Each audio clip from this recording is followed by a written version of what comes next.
What's going on, guys? Back again for a New Year's Eve edition NBA slate that is on Draftkings tonight. It is 5 games, starting off with Philadelphia 76ers at the Orlando Magic, the New Orleans Pelicans against the Oklahoma City Thunder, Sacramento Kings against the Houston Rockets, New York Knicks against the Toronto Raptors, and the Phoenix Suns and the Utah Jazz will close out the night. So I haven't made a video in the last week. I've been really busy again with work, filling in for people that are off for the holidays and stuff like that, and haven't really had time to give you the good plays.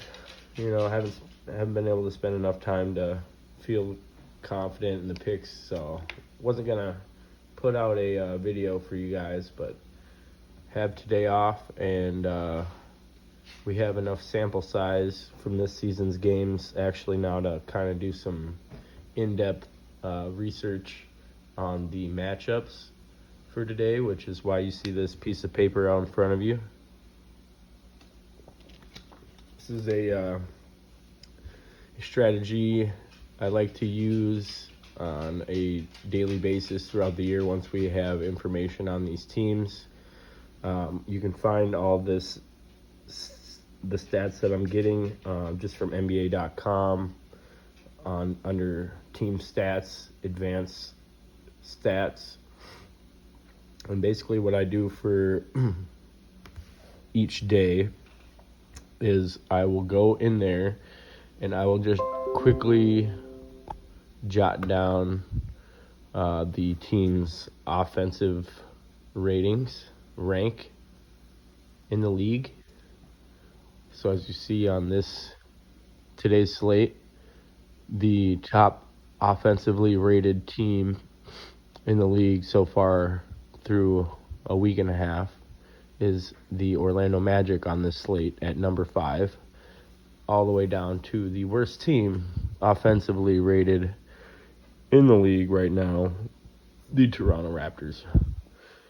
And I'll compare that to their opponents' rank in defensive rating so far for the year, and these update after every game, so they're fluctuated throughout the year and they'll change, but after a week I'd say we have a good solid sample enough to start kind of looking into these. There will be some discrepancies and they'll change. Like, I don't think Orlando is going to be number 5 offensively rated for much of the year. They'll probably be, down in this range, I would be assuming. But this is what it looks like to start, and some of these definitely give you a good look into what's happening. And so after I get that differential, so let's go Philly and Orlando to show an example. Orlando offense is 5, Philly's defense is 3, which would be a -2.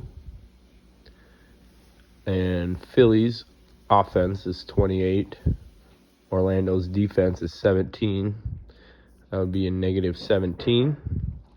And from that number, -17 and -2 will provide you a plus-minus for each team, leaving Philly -15, Orlando +15 in the positional ranking differential.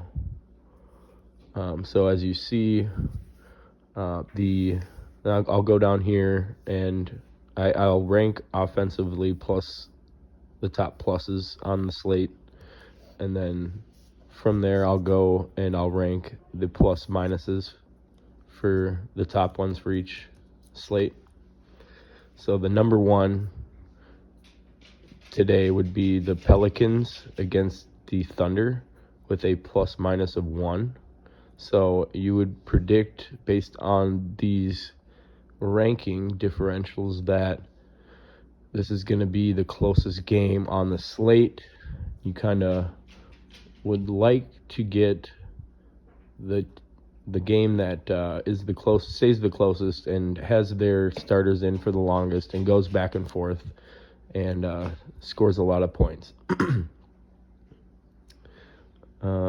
So I think that I like this game today, and I'll go into more reasons why as I move through more of the sheet. So let's get into the next part. I also like to rank the pace-up differential. So I'll rank the teams from fastest to slowest so far this year based on possessions per game.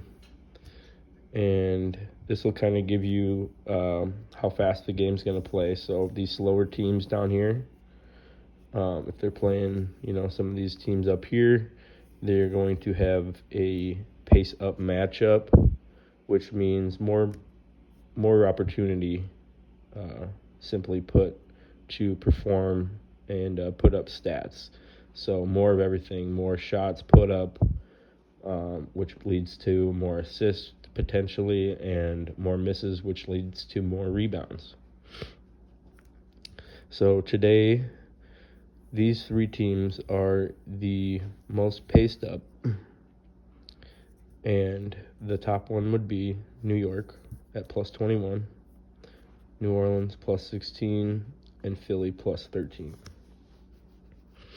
I also marked a star next to Sac in Houston because I also like to pay attention to these teams that are very close in their pace ranking, which means that this is going to be a game that is going to be played at a pace that both teams like and enjoy and are comfortable playing at, which leads to also a back and forth game with a lot of fantasy potential, as well as offensive blow-up potential in these comfortable, fast-paced matchups for Sacramento and Houston as they go up against each other tonight.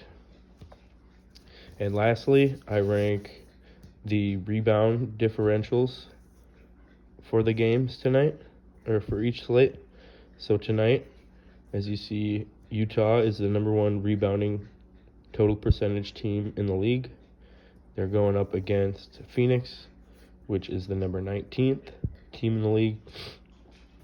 That leaves a plus matchup for Utah. Players like Rudy Gobert, even Derek Favors is in GPPs tonight, really sneaky. He has crushed Phoenix from ever since I can remember playing him in DFS. He's only 3,600 tonight.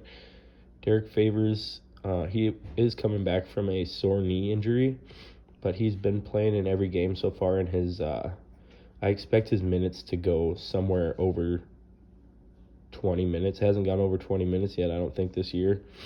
And and even in 20 minutes, Derek Favors can put up 25, 30 fantasy points with a double-double easily, especially in this much of a plus matchup.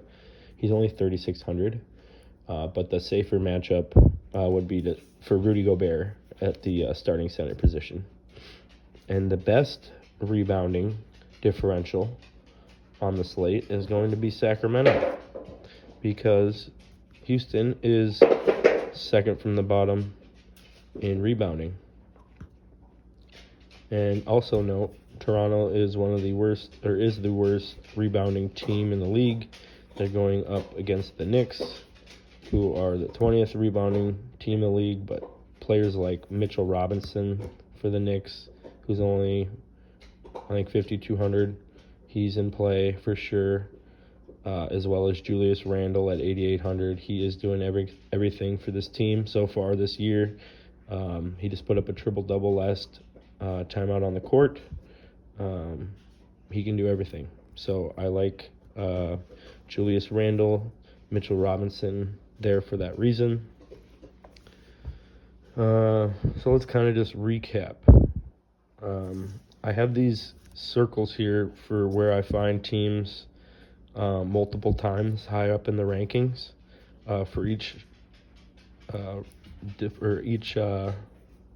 thing I like to rank out of. So Sacramento has the best offensive matchup, right?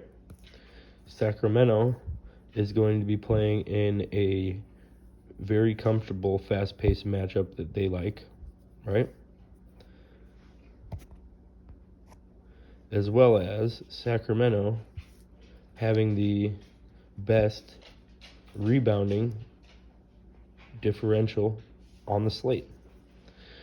So with that being said, I really like the Sacramento side tonight. Players like Darren Fox could absolutely smash their price tag today. He's only $7,800, and he could easily put up a 50 ball here, which would be awesome at that price tag. He should be well over $8,000. Also, for the rebounding side, you gotta like Marvin Bagley at only $5,300, I believe. He's power forward and center eligible, so you could put him in either of those positions. And I really like at the same price at $5,200. That would be Richaun Holmes. He could easily get 13 rebounds this game. He's a point per minute monster. He gobbles up all the rebounds, and if they're in that good of a rebounding matchup, anything that's coming his way, he's grabbing. Look for a bunch of putback dunk rebounds for that guy. And I really like those three specifically for Sacramento. And you got to run it back with Houston, who also has the second best offensive to defensive rating on the slate. They're going up against Sacramento, so this is going to be a comfortable matchup for them too. And look for them to compete. This is going to be a back and forth game. I don't really like Harden because John Wall and DeMarcus Cousins and Eric Gordon are all back today, and he's still $11,000. But I really like John Wall at $7,100, and Christian Wood at $7,200 is going to have to be in that game for most of the game to hang with Bagley and Richaun Holmes. So I really like that game stack. If you could potentially play at least two, so either Holmes, Bagley, or Holmes or Bagley, and then add Fox and run it back with John Wall and Christian Wood, and that is a good core to start your lineup off of. The other game that I like is going to be the New York Knicks, Toronto. Somehow the Knicks have a plus matchup here. Where are they? They're +7 on the matchup. Toronto hasn't been defending the ball very well this year. The Knicks are being extremely paced up today, and they have a good rebounding point differential. So look for Julius Randle, Mitchell Robinson to fill up your lineups after that core I gave you from the Houston Sac game. And Toronto is going to win this game. I don't care if the Knicks have a +7 matchup. I would think that if you need to save money, you can play OG Anunoby, but I think you're going to want to play one of either Van Vliet or Kyle Lowry or Pascal Siakam if you have enough forward spots. But with all the forwards and centers I like tonight, Siakam might be hard to get to, so I really like choosing one of either Van Vliet or Lowry, or just throwing in OG Anunoby at Obi-Wan Kenobi, at small forward. Let's see what I have to close things up. So the game, like I also said, that has the best matchup that looks to be the closest tonight is going to be the Pelicans and the Thunder.